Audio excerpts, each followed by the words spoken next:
The best you can do if you're a man is to castrate yourself. Oh, God. It's not even symbolic. Jocko Willink and David Goggins and Joe Rogan. Like, these are tough guys, you know, but they're not. They don't have the sex appeal, though. I suppose, you know, when you're in the lowest rung of hell, the rung right above looks like heaven. Female hero story is essentially Beauty and the Beast. And a woman is after a civilized beast. Like, literally, that all female pornography has that structure. Civilized beast.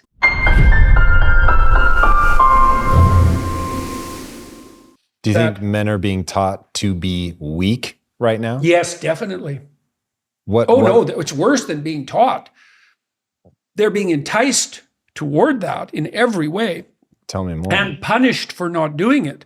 Well, they're enticed towards it by, well, the insistence, for example, that there are modes of less worthy being than the masculine, let's say, because masculinity itself is toxic to its core, a manifestation of patriarchal oppression, that male ambition is nothing but a manifestation of the force of tyrannical power that not only oppresses the oppressed, but rapes the world. Jesus, brutal. So there's that. And then any deviation in that direction, the desire of a 4-year-old boy to play with guns, for example. Well, we have to rub that out. It's like, oh, well, do you? You're going to rub out your son's ability to point and shoot, are you? That's what it'll do his whole life. You're going to go to war with that in your feminine virtue. Toxic masculinity. It's like, great, harpy warfare. It's awful. It's awful. You know, but it's part of this belief, and that's derived from this unholy nexus of agreement between the postmodernists and the meta-Marxists, that the only story is one of power, and men wield the power, and therefore all masculine virtue is identical to the striving for power, and that's immoral in its essence. It's basically the most pathological brandishers of that doctrine presume that male virtue is indistinguishable from malevolence. And so the best you can do if you're a man is to castrate yourself. And oh, God. Well, that's what's happening in the culture. It's literally happening. It's not even symbolic. That's the offering. That's the ultimate offering to the great mother. That's a great way. Freud knew this. Jung knew this. This is well mapped out. This is well mapped out in the psychological and symbolic spheres. You've asked a lot of people, I don't know if you've ever gotten a satisfying answer. I haven't heard it yet, but what happens when the left goes too far? Or where does the left go too far? Yeah, what's the equity?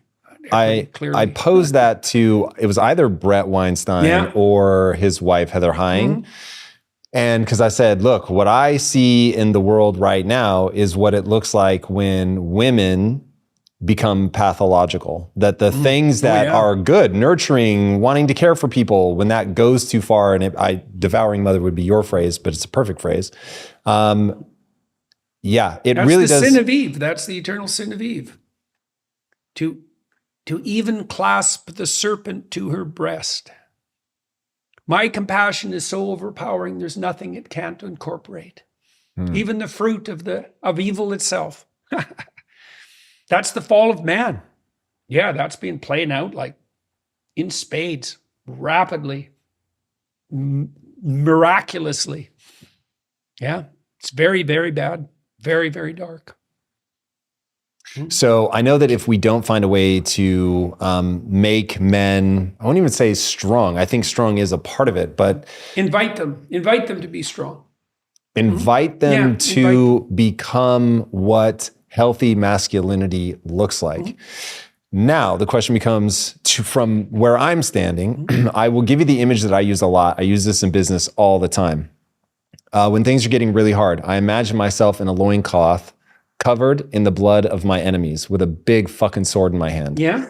And that imagery helps me stay focused, be strong, be hard when I need to be hard.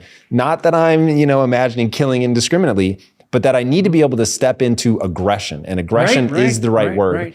And when I... that's why Andrew Tate is so attractive to young men. Dude, so much. He's utterly fascinating to me.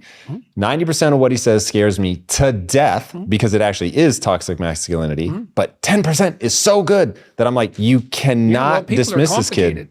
People are complicated, eh? But the thing is that the more, okay, so the perversion of warrior in some ways is psychopath. And you know that because you watch like mafia movies. So we all know this, okay? But there's a dreadful attraction in untrammeled aggression for men who are so crushed that they're castrated. That's a good way of thinking about it.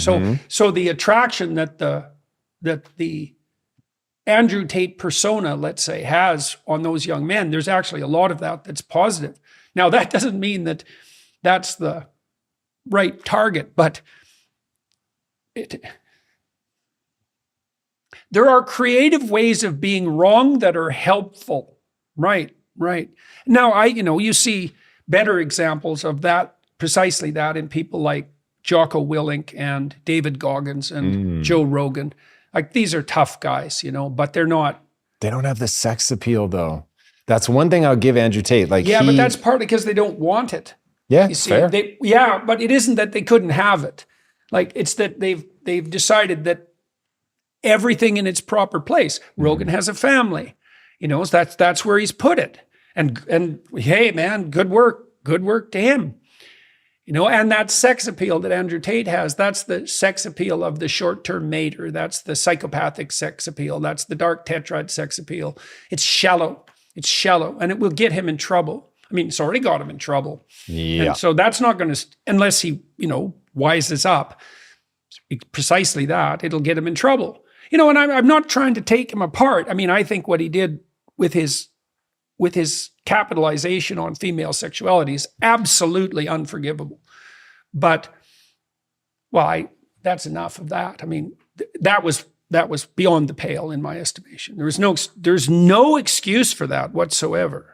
Now, if you're a basement dwelling incel, the mere fact that you could imagine ever doing that, sort of like you imagining yourself, in a loincloth covered with blood, the mere idea that a man, which is what you are, could even manage doing that, having a harem, of women who are offering sexual favors at your beck and call. Well, that's a much higher calling than castrated, obese, resentful loser who can't leave the basement. Right? Because that's an even low, I suppose, when you're in the lowest rung of hell, the rung right above looks like heaven. And it's up. That aggression is very, very necessary. It's very necessary.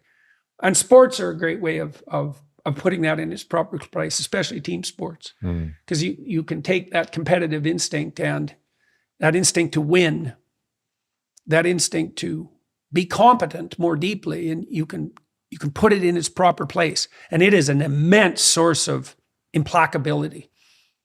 Immense. Now, in a social... It's certainly something I draw on when I lecture, for example. Like, it's a source of energy. It's just sitting right there. Interesting. Why is that so effective? Aggression is a very primordial instinct, and it activates both the positive emotion systems, which are forward moving, and the negative emotion systems that awaken you. It's high stress. Like, there's nothing more stressful than being angry. It's very psychophysiologically demanding. It's very psychophysiologically stressful, but it's also intoxicating. as a alerting. As a form of alerting arousal, in some ways, it's unparalleled. And it's great to have it at hand. You don't want to see, the Freudian model with regard to aggression was repression. Like, we have this terrible id that's trying to make itself clamber upward, all red and tooth and claw. There's some truth in that, but his model of how that was regulated by socialization, it was insufficient. It's not repression. It's not inhibition. Now, he kind of knew that because he talked about sublimation. Jean Piaget had a much better model, much wiser, and Piaget observed actual children. A competitive child who's socialized integrates the capacity for aggression into the game. And then he becomes the player every kid wants on his team because he still wants to win. So he's got that forward driving intensity and skill, but he does that in a manner that brings everyone along with him, right? And so then aggression isn't inhibited, it's integrated. And the more aggression you can integrate, well, the more compelling you are, 100%. Like that's what women are after. That's because I think the fundamental female hero story is essentially Beauty and the Beast. And a woman is after a civilized beast. Like literally, that all female pornography has that structure. Civilized beast. And it can tilt a little hard in the beast direction when it gets a little masochistic, and it, can turn a little hard in the civilized direction when it's kind of when it's a romance that tilts more in the direction of friendship. Woody Allen would probably be a good example of that as a character in his own movies. But, you can imagine that there's a range in there where the solution can be offered in a variety of different forms. Yeah, I think you were the one that pointed me to a book that was utterly transformational, A Billion Wicked Thoughts. Yeah, right. What I find really interesting is it isn't just a civilized beast. It is a beast I civilize with my magic hoo-ha, which is what they say in the book. Right. But that I find very interesting and has somehow become controversial. Women probably did the same thing to men that humans did to wolves. That's fucking interesting, man. Tell me more about that. That is really interesting. Well, you want a wolf that's trying to eat you, or do you want a wolf on your side? Well, that's the situation women are in. I mean, you've seen the cartoon representations, Tex Avery's cartoons from the 1940s. I think they were the 40s, with the wolf who's completely sexually, obsessed with Tex Hearts Avery flying out of his eyes and stuff. Yes. Yeah. And he's always after the singer who sings "Oh Wolfie." It's perfect. It's perfect. Yeah, women definitely tame men, obviously. Yes, clearly. They probably tamed them by offering them sex and fruit, so... Because they want gatherers. Women are gatherers. They're not hunters. Really makes me sad that that the public discussion around this, people get so weird about so fast. You actually did a really amazing interview. I think her name was Dr. Sarah Hill. Yeah. Sarah was good. I found that utterly fascinating, talking about just what men do to get women's attention, the demands that women make. Yeah, literally. That all the things. Everything and anything is the answer to that. 100%. My success is literally tied to my desire to impress my now wife, then fiance. When I really turned it on, I was like, whoa, I've got to become the correlation between male trappings of socioeconomic success and male reproductive success is it's 0.7. For women, it's negative. It's zero. It's lower than zero. Men don't care at all about men aren't looking in women for what women look for in men. Correct. So, and not a bit even. And that plays out also in the structure of female motivation. Men are very competitive. And unidimensional in some ways, one-eyed, you might say, right? And there's an immense symbolic level, web of associations around that idea. The one-eyed giant. Well, the penis is a one-eyed giant, obviously, right? And it's a seeking. It's part of a seeking system, seeking women, and it'll do that unidimensionally. Right. And men are like that. Freud knew this, that men are like this from the cellular level up. And so they'll hyper specialize obsessively in a manner women are just not interested in. They can, but they're not interested in it. And partly they're not interested in it because it doesn't attract men, that capability. The men I worked with in big law firms, for example, hyper competitive men. And they're very concerned about their bonus, but not because they needed the money. Said, well, the money's just a way of keeping score. And they all said that. They all knew that. They laughed about it.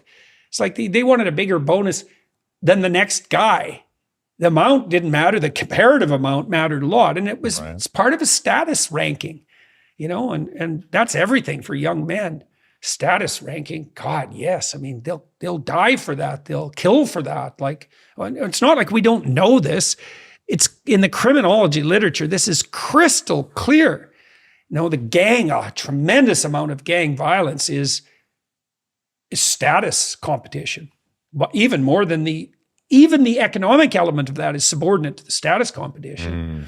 So yeah, that's crystal clear.